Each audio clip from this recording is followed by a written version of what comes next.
All right, we're going to begin. I'm recording chapter 9 in Rollins. It's on death and bereavement.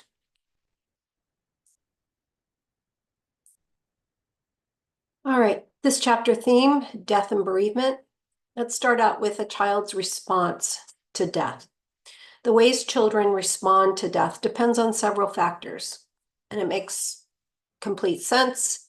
The first one being the child's developmental level and their temperament, the child's relationship with the person that dies, how a person died, whether it was sudden or expected, the age of the person who dies, and whether the child has witnessed the death, how the child was told about the death, the child's past experience with loss and death.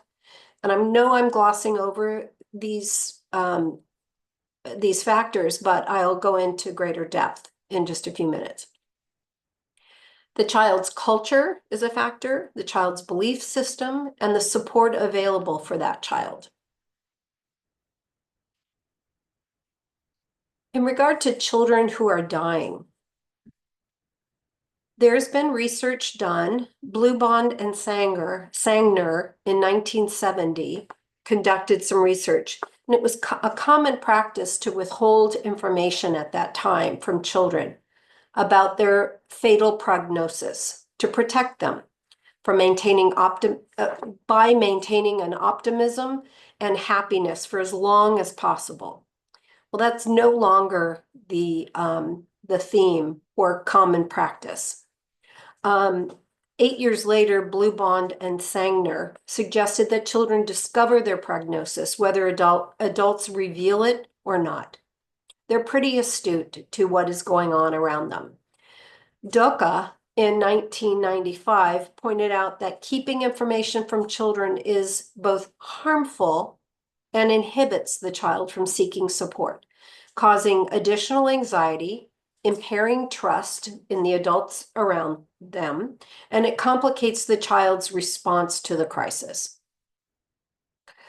Children often conceal their knowledge of the prognosis from their caregivers, their adults that love them, because they're in protection mode. They don't want to upset those adults. However, observing their behavior can provide clues that they are already aware. Some of those observable clues from children who know their diagnosis can be they use distracting strategies such as anger or silence as a rehearsal for final separation from loved ones. They ask the same questions of many people. Am I going to die? Am I going to die? What happens when you die? They donate their toys. They give away things. They can be demanding because they know their time is short. They can lack interest in the non-disease related conversation and play.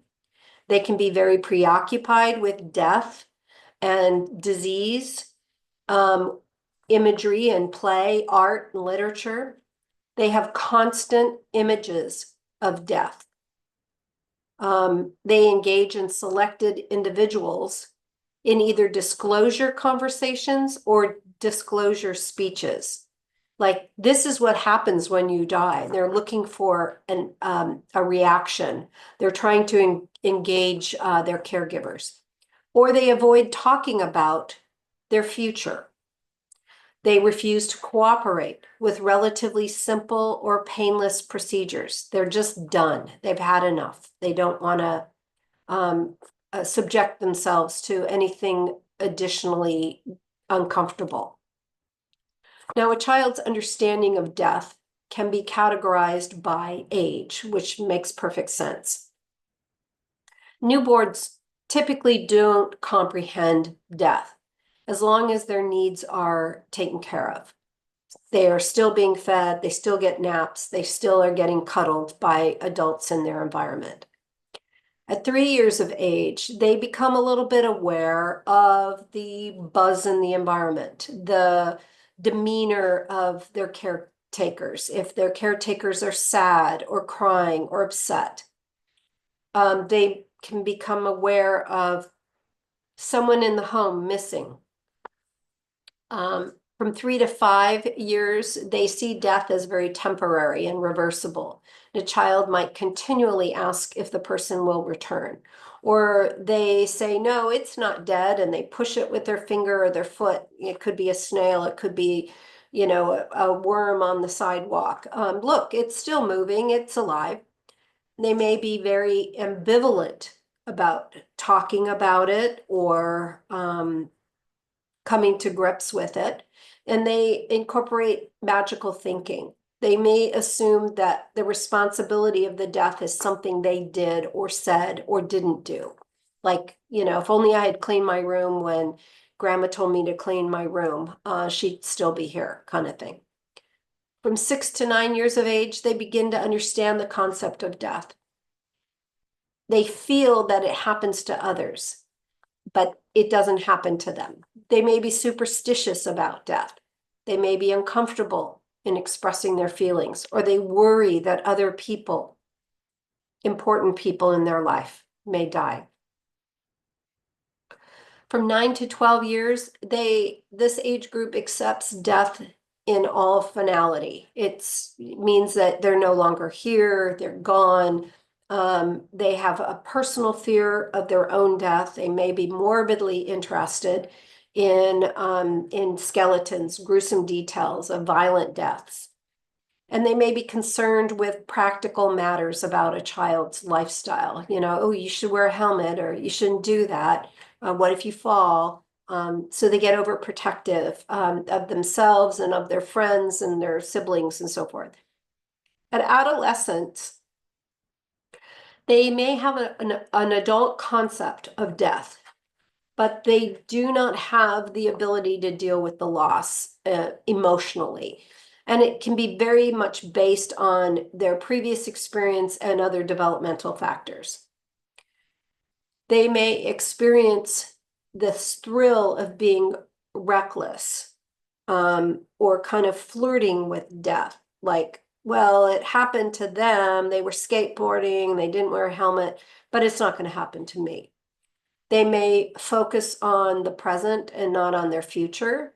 And one of the factors may be that they kind of develop a very strong philosophical view. You shouldn't take chances. You shouldn't, do things that are risky because, it will curb your life expectancy.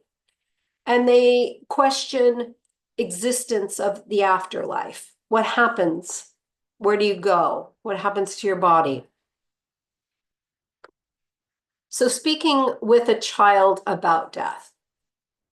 When a child is at end of life, it is very important not to underestimate the child's capacity to understand. They generally know the answers to their questions before they ask. As child life specialists, we try to use open, honest communication. Wolfelt in 1996 recommended the following guidelines. Listen first, then offer support. You need to drill down and tease out exactly what the child is asking. You want to provide honest information. And remember that it's okay to say, I don't know, but I will find out for you. And answer only what the child wants to know. You don't need to give a lot of details. You're trying to figure out exactly what and why the child is asking. So if a child says, am I going to die?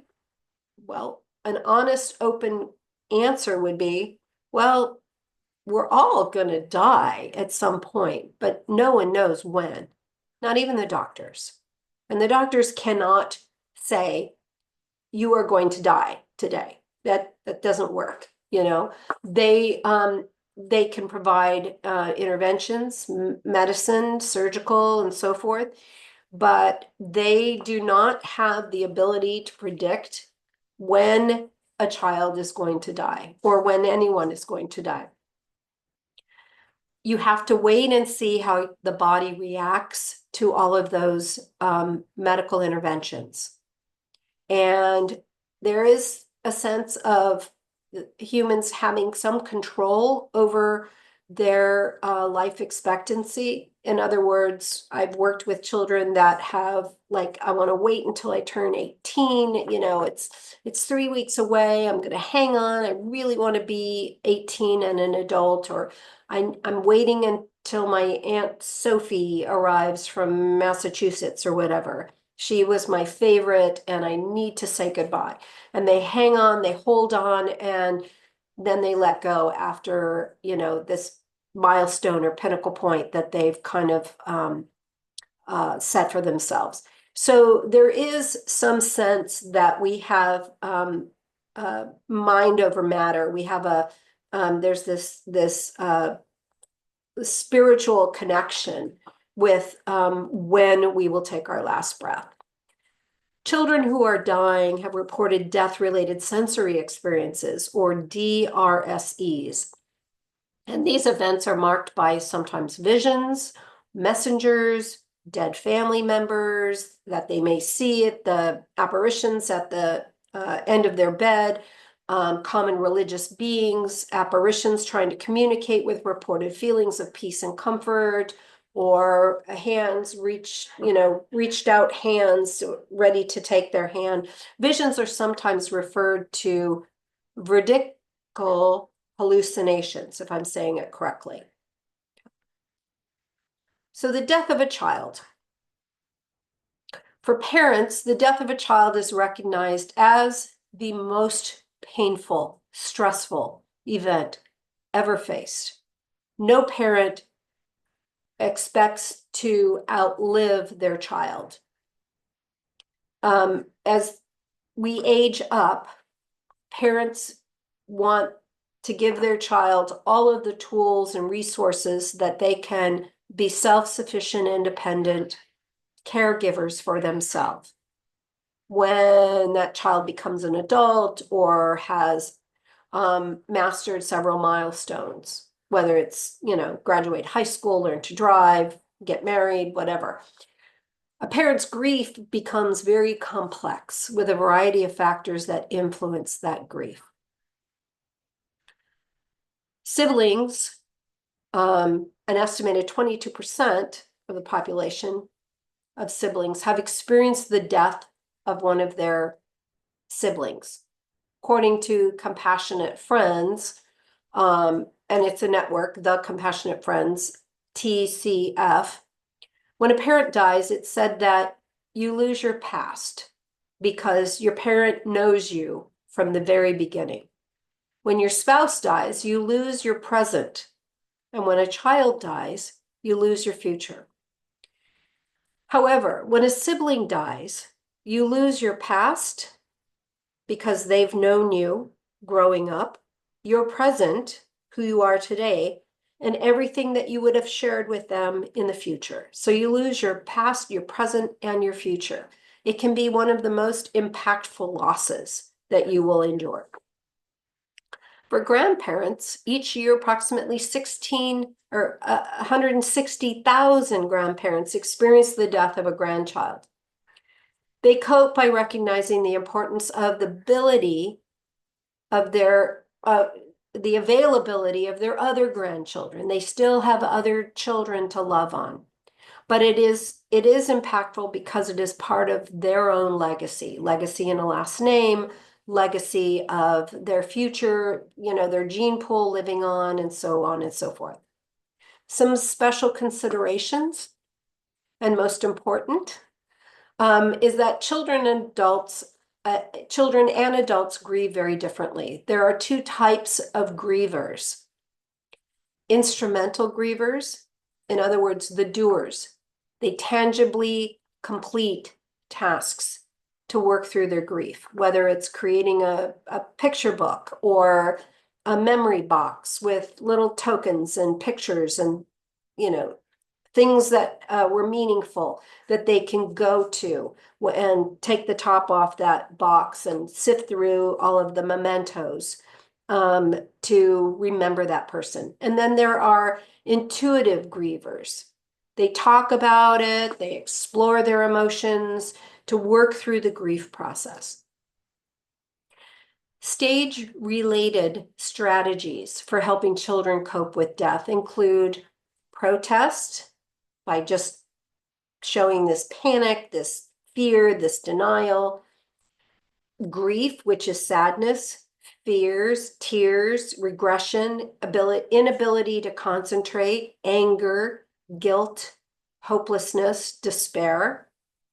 And then finally, an acknowledgement, acknowledging the loss, seeking stronger bonds with siblings, and on and on.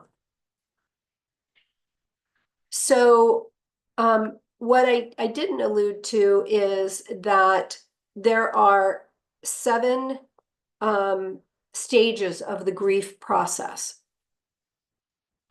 And according to Elizabeth Kubler-Ross, children tend to experience only 5 of those 7.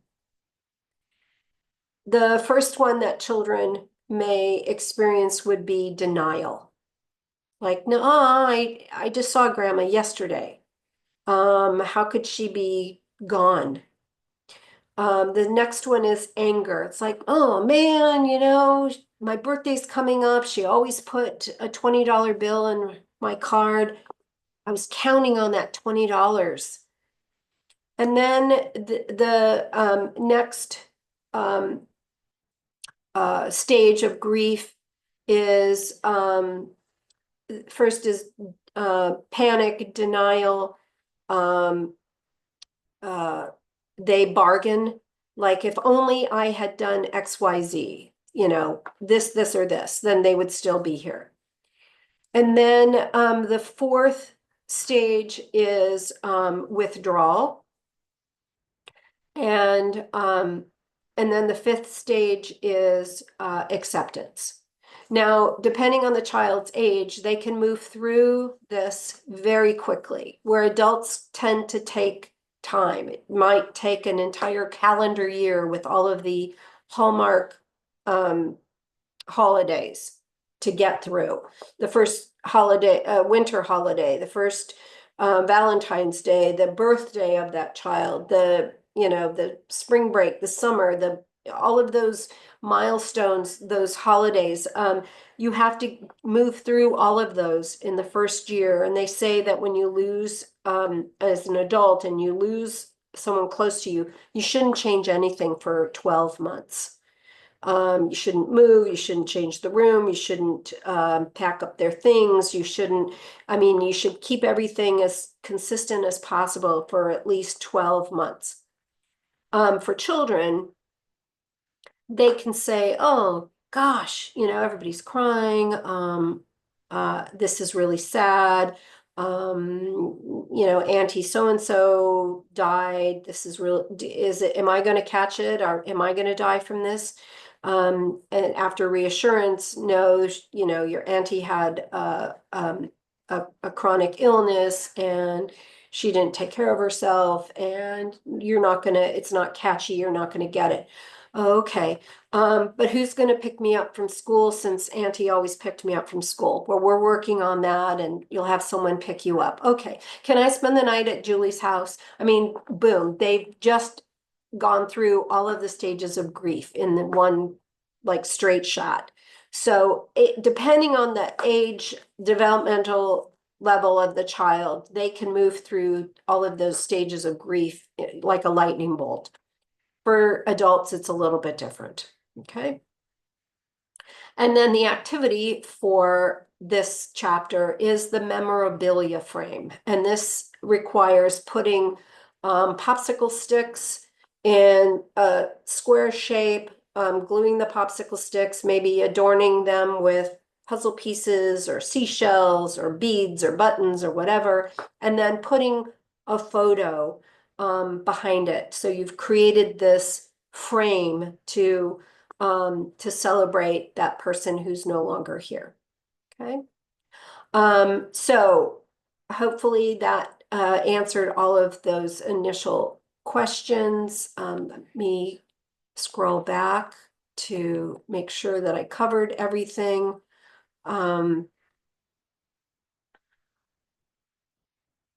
Culture does play a part in a child's grief experience, past experience as well, and what parents have revealed to the child about how that person has died, whether it's a violent death or a near drown or a car accident, or the child had a chronic illness, or the grown-up had a chronic illness and they deteriorated over time and it was kind of an expected thing. Also, the age of the person is very important. We look at life as, our grandparents, they've lived a long life. They've experienced many things. They've seen changes in the world over time. And we expect that an older person is going to leave this earth at some point. We do not expect young children to leave this earth before they can experience all of the wonderful milestones.